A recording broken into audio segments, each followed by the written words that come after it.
I recently watched The Love Boat from January 23, 1982. The character of Gopher meets a woman he recognizes. It turns out she had been his college roommate in an all-boys school.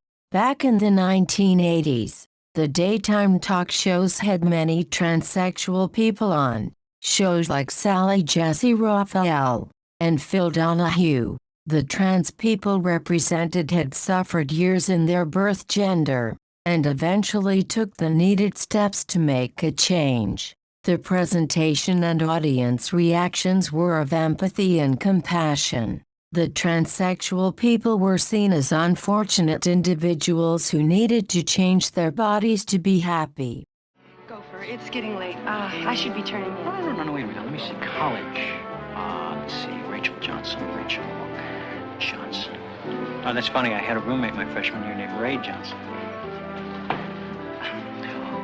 Oh, wait a minute. Rachel Johnson. I'll bet you're Ray's sister, right? Of course I see it now. You got the same eyes and the same nose. Except you're a lot prettier than he is. Ray Johnson's sister. Can we continue this conversation tomorrow, please? Well, why? I mean, you are Ray's sister, right? Hey, wait a minute.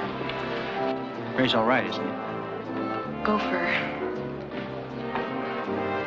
Gopher, I am Ray.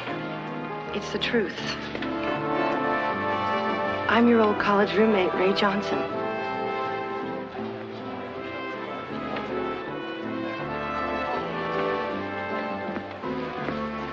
You'll have to excuse Gopher. He's got so much to learn about women.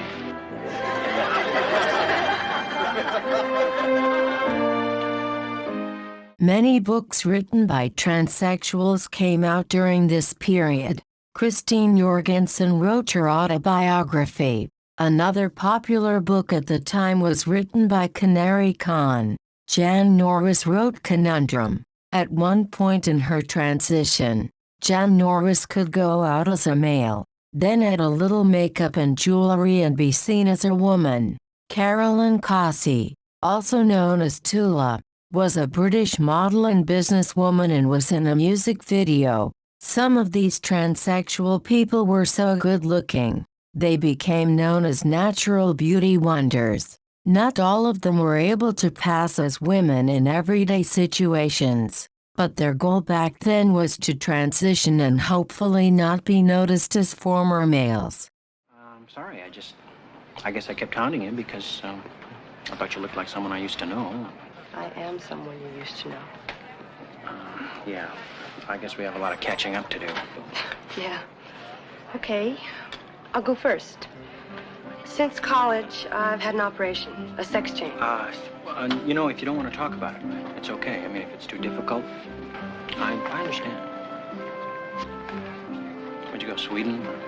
No, Schenectady. The operation is legal in this country. But you'll never know what I went through before I made my decision. I mean, it was 2 years of therapy, tests, meetings with specialists. Am I keeping you from something? No, I've got to go to work, and I just... Today, trans activists have come out of the closet and into our faces. Unscrupulous doctors are taking advantage of children. The current trans fad may be seen like the goth look was a few years back. The goal of transitioning and blending into society has been replaced by an in-your-face accept us or else attitude. A new phenomenon known as detransitioners have made their way into our view. These people discovered what they thought they wanted was not what they got. Gopher, this is very difficult to explain, but I want you to understand. I never felt right as a man. Never. I was always more comfortable with women. I identified with them more. Wanted to be like them. So, I finally made a decision.